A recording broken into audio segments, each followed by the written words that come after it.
Thokozani gogo Parafini insizwe yami ukulikusha. Yebo, le mpilo esiphilayo kulo mhlaba, impilo yemali. Impilo yemali ayibafuni abantu abadevayo, ayibafuni abantu abanenhliziyo encinci, ayibafuni abantu abasoloko bekhala njalo. Ifuna abantu abazithembileyo, ifuna abantu abanyamezelayo.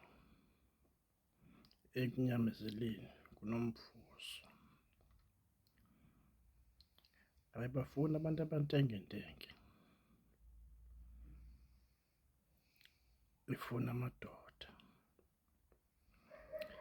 nezihlwele, amadloti asemlanjeni,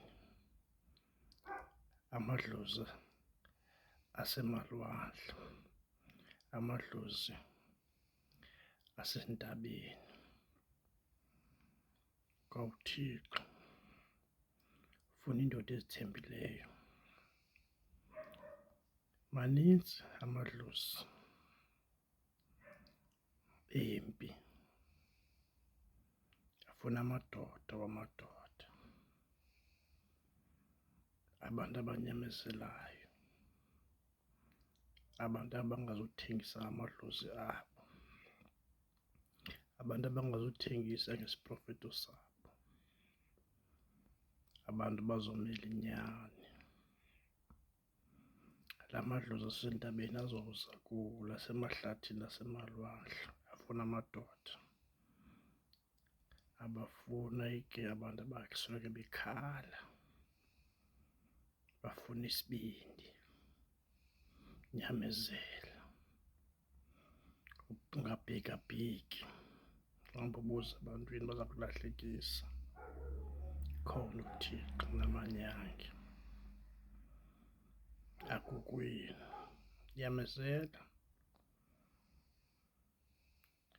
igwala likhaleze life. Mawuligwala uzokhaleza ufa. Qina, soloko ukhala, baza kuhleka abathakathi. Qina, usemhlabeni apha. Bathi inkawu ityibilila, bathi imfene yasinda ngogoloza. Thetha nawe, qina, sukhala, sukhala, qina, uzayibona indlela. Bazosondela abantu bakokwenu, zosondela izinyanya zakho, zosondela uThixo akumbathise ngengubo yakhe. Abantu mabaphile gogo Parafini. Qinisa wena mntu wesiprofeto, qinisa wena mngoma, amakwenu Thokozani.